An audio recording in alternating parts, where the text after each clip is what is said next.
पाप कर्मों से कैसे बचें? श्री कृष्ण का उपदेश, शांत और गंभीर स्वर।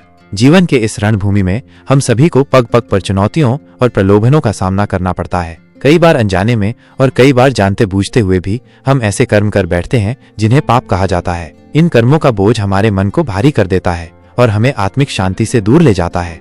तो आखिर क्या है वो मार्ग जिससे हम इन पाप कर्मों से बच सकें? इसके लिए हमें स्वयं भगवान श्री कृष्ण के उपदेशों की ओर लौटना होगा। उन्होंने भगवद गीता में अर्जुन को जो ज्ञान दिया वो आज भी उतना ही प्रासंगिक है। 1. आसक्ति का त्याग, मा फलेषु कदाचन। श्री कृष्ण ने कहा, कर्मण्येवाधिकारस्ते मा फलेषु कदाचन।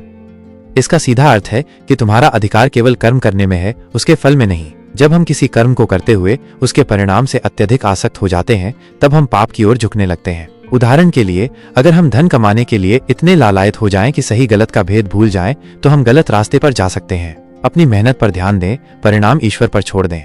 जब हम फल की चिंता छोड़ देते हैं तो कर्म शुद्ध हो जाता है। 2.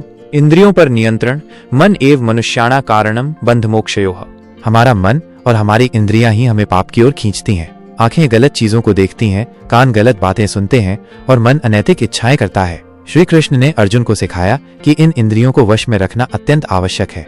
जब मन भटकता है तभी अनैतिक विचार जन्म लेते हैं जो पाप कर्मों की जड़ है। अभ्यास और वैराग्य से हम अपनी इंद्रियों को नियंत्रित कर सकते हैं। अपनी इच्छाओं को मर्यादित करना सीखें।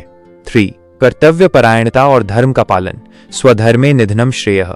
श्री कृष्ण ने हमें अपने स्वधर्म का पालन करने का उपदेश दिया। स्वधर्म यानी हमारे कर्तव्य। एक छात्र का धर्म विद्या ग्रहण करना है, एक पिता का धर्म परिवार का पालन पोषण करना है और एक नागरिक का धर्म समाज के प्रति अपनी जिम्मेदारियां निभाना है। जब हम अपने कर्तव्यों से विमुख होते हैं या उन्हें गलत तरीके से पूरा करते हैं तो हम पाप की ओर बढ़ते हैं। अपने निर्धारित कर्तव्यों को निष्ठा और ईमानदारी से निभाना ही पाप से बचने का एक बड़ा मार्ग है। 4. समत्व भाव और निष्काम कर्म, योगस्थ कुरु कर्माणि संगम त्यक्त्वा धनंजय, सिद्धि सिद्ध्योः समो भूत्वा समत्वम योग उच्यते।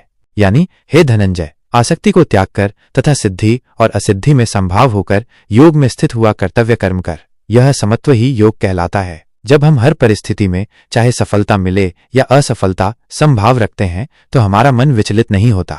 बिना किसी स्वार्थ या व्यक्तिगत लाभ की इच्छा के जब हम कर्म करते हैं तो वो निष्काम कर्म कहलाता है। निष्काम कर्म ही हमें पापों से मुक्त रखता है क्योंकि उसमें किसी भी प्रकार का दुर्भावना या लालच नहीं होता। 5. ईश्वर पर विश्वास और शरणागति, सर्वधर्मान परित्यज्य मामेकं शरणं व्रज। अंत में श्री कृष्ण ने हमें अपनी शरण में आने का उपदेश दिया। इसका अर्थ ये नहीं कि हम कर्म करना छोड़ दें, बल्कि ये कि हम अपने सभी कर्मों को ईश्वर को समर्पित कर दें। जब हम ये मानते हैं कि हम जो भी कर रहे हैं वो ईश्वर की इच्छा से है और उन्हें ही समर्पित है, तो हमारे अंदर अहंकार कम होता है और हम पाप कर्मों से दूर रहते हैं। सच्ची भक्ति और ईश्वर पर अटूट विश्वास हमें गलत राह पर जाने से रोकता है। शांत और प्रेरणादायक स्वर।